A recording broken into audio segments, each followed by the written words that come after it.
parler pour la première fois il y a un peu plus d'un an, la voici enfin, la Renault Twingo Sport. C'est la première fois que Renault Sport s'occupe de la petite citadine, c'est dire à quel point elle est montée en gamme. Du coup, elle a été bodybuildée, à la fois esthétiquement mais aussi mécaniquement. Son moteur est en effet un 1,6 litre soupape développant 133 chevaux pour 160 Nm de couple.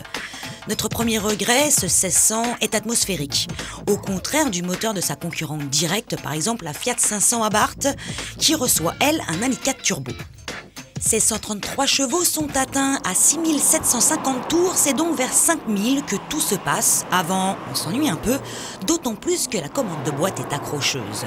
En bref, on lui reproche la même chose qu'à sa grande sœur la Clio RS, le manque de punch de son moteur et que ce soit en conduite sportive ou routière. Par exemple, à 130 km/h, ce 1600 tourne à plus de 4000 tours, c'est donc assez bruyant. On aurait aimé un 6e rapport.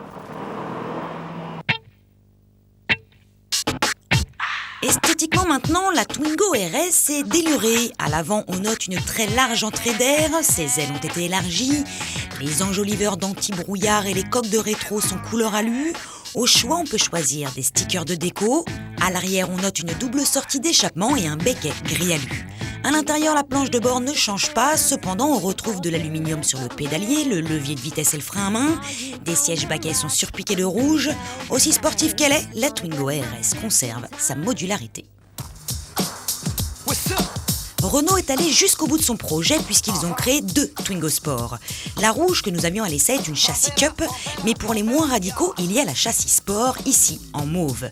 Les différences ne coûtent que 450 €. En détail, les suspensions de la version sport sont moins raides de 10%, la garde au sol est plus haute de 4 mm et elle est chaussée en 16 pouces contre du 17 pour la cup. Et ces quelques différences font justement la différence. Car si la Twingo RS Châssis Cup a bien un point fort, c'est son comportement routier. Elle est collée à la route comme la Clio RS d'ailleurs. Elle ne subit quasiment pas de prise de roulis, le train avant est précis, l'arrière suit, les freins sont endurants, la direction sans faille. Sur ce point, cette Renault Twingo RS est vraiment digne de son blason Renault Sport. Malheureusement, et on l'a déjà dit, l'ensemble moteur-boîte gâche un peu le plaisir que l'on prend à son volant. Ce petit bolide ne fera que renforcer le succès de la Twingo sur le marché européen.